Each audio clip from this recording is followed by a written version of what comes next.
Liam, the headlines will read a fourth defeat in a row, but I thought it was a much better performance from our side. Perhaps the difference just being in the final thirds where York took their chances and perhaps Southport didn't. Yeah, but all my say today was ask the players for a performance, give the fans, give us all a bit of a lift that that we turned up and had to go. Everyone could see that we've been struggling, but they did. I actually thought commitment-wise, we've got two out the back four missing. Dean's obviously got hurt at Chester, Doyley got hurt at Chester. So when you look at the back four, you've got a back four. But yeah, 21, 19, Ryan at 25 and Regan at 20. It's a very, very young back four, and you've got young Charlie in goal as well. So I understand you've got goals change games. Their goals should never have been allowed. The first one's a foul on Brad at the near post. The referee's got to see that. He didn't. You never see a ball going in that low down from a direct corner. So it's clearly a foul. However, we come back out, and what has killed us the last few weeks, we've conceded early in games. We've had an unbelievable chance to make it 1-1. That hasn't gone in, and within a minute it's 2-0. But then, to be honest, you worry then as a manager, you'd actually see. But the players dug in. I thought Russ, Morgs, I know Morgs was tired, and Brad got through. He's still carrying a knock, but he got through and actually had a really good game. As it went on, but it is what it is. When the chances have fell, summed it up probably. Samuel's had a great header. George Neal's, and it's going in and it's then on the line and it blocks and comes out, and it's just the way it is. But we've got a break from league fixtures now, which is good. And then I think the next league games here is Boston. We've got Filed away next week in the Trophy, so a little bit of pressure off us and we can go and enjoy that game. It's a bit feast and famine. We won 3 games in a row and it's followed up with 4 defeats. What would your message be to supporters? Listen, it is.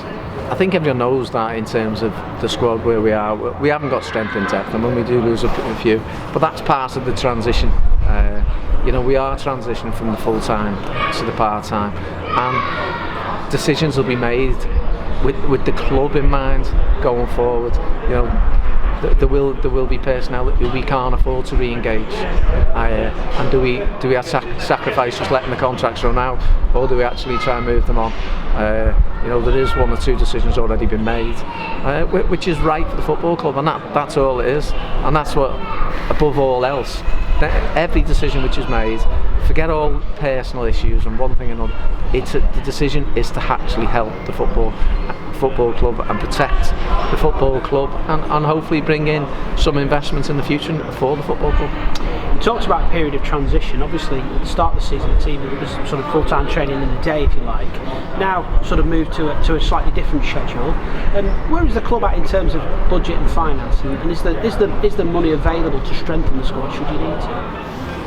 Budget, finance, the club's fine. We haven't got any creditors, we've got no debts. So from that point of view, the club's in a good place. In terms of the wage bill, the wage bill's obviously got to come down in line, but it has come down as we've managed it from the full hullabaloo of the full-time dream, etc. as actually the realisation it's now a part-time, and we have to get the club back on what we would consider a playing budget stroke all-round budget, which the club can be self-sufficient, I said, and that is important, massively important, and that's what I said. There will be players that we can't re-engage because of that situation, but that doesn't matter to say that we can't go and be competitive on the pitch and put aside more than capable of challenging and winning stuff.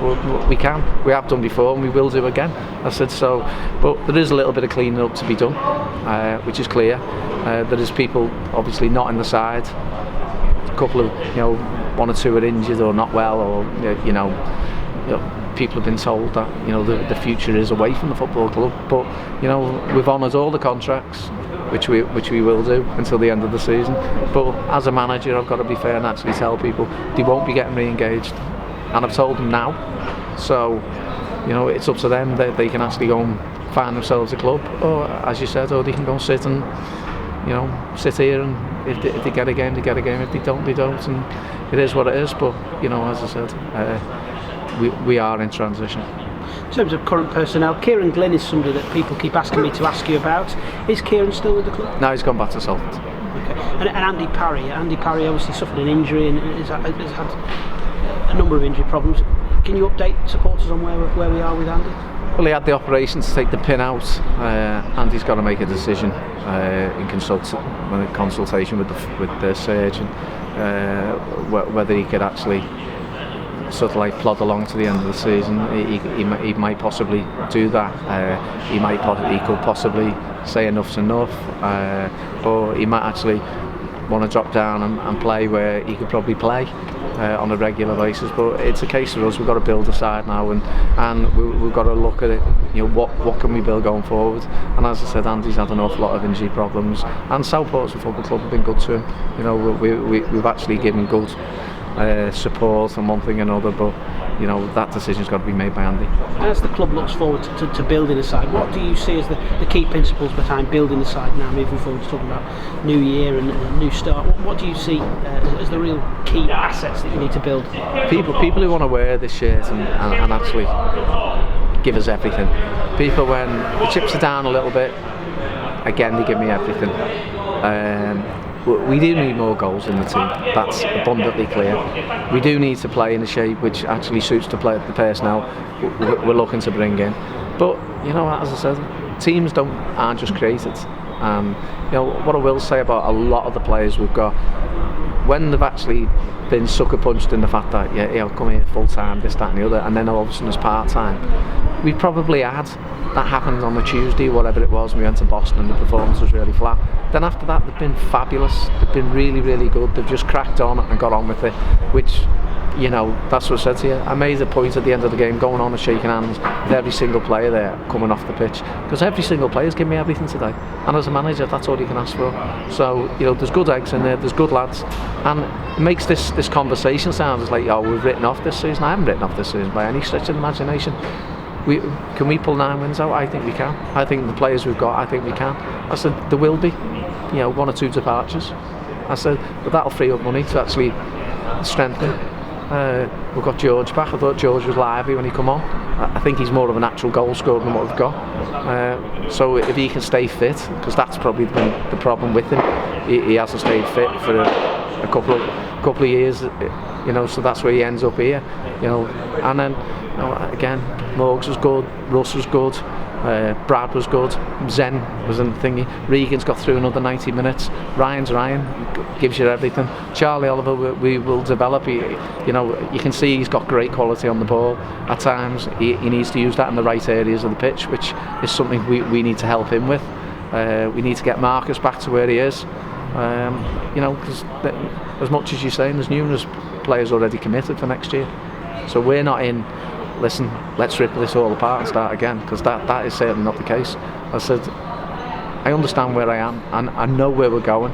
Ian's been, and Potsy have been totally supportive that way.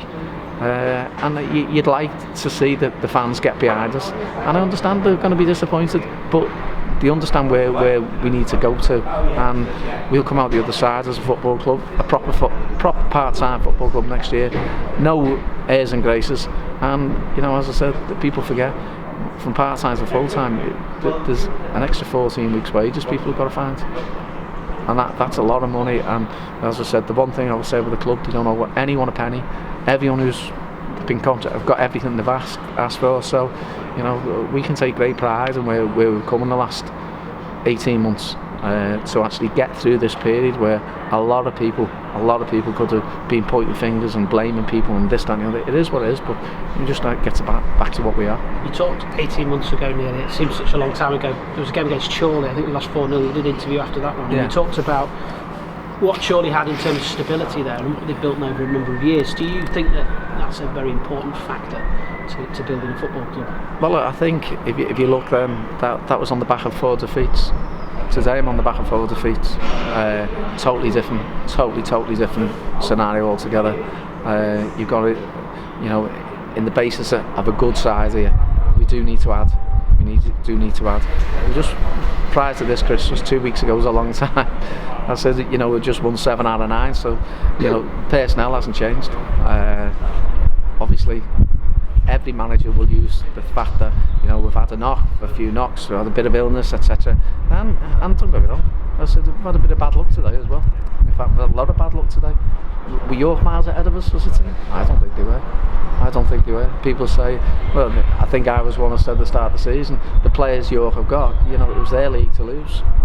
So Kings Lynn have come through the pack. Chester are up there challenging. I think you'll get a few more coming from below.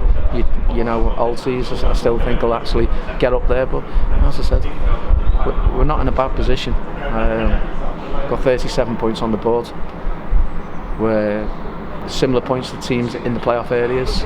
And I don't want to sound like a broken record, but we will come good. We will come good again. And when we do, throw a couple of wins back to back, and then all of a sudden see where it takes us. Finally, 4 games now in 9 days, and then you've got 7-day rest until you play Fylde in the trophy. It's obviously an opportunity in a cup match. I think it's played over a sort of one-off match. Is that the opportunity really to try and rebuild that kind of mentality and cup opportunity? We need to train.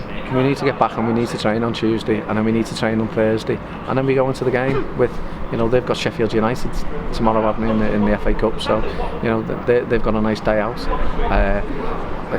Probably league results, I don't know if they've gone for them, but they're in the relegation zone. Does the trophy take precedence over the league form? I'd probably say they just probably like us, they need to get a win. It was my decision to finish it on the day. I filed. The decision was to finish it on the day at Cone, but South Shields, the decision was to make a replay because of the travel and distance they'd have to do. In hindsight, if I look back at that now, I sort of wish I'd done that on the day, because I think that game was one game too many for us. Certainly one game too heavy for the pitch. The Liverpool County Cup game at Pilkington's, it was my decision to switch it to them to protect the pitch, because we have to look at the pitch as our asset, which is important for the income stream. So we've got to do the best there, because Everton are going to want to play on a better pitch, and so are we. Thank you very much, Lee. No problem.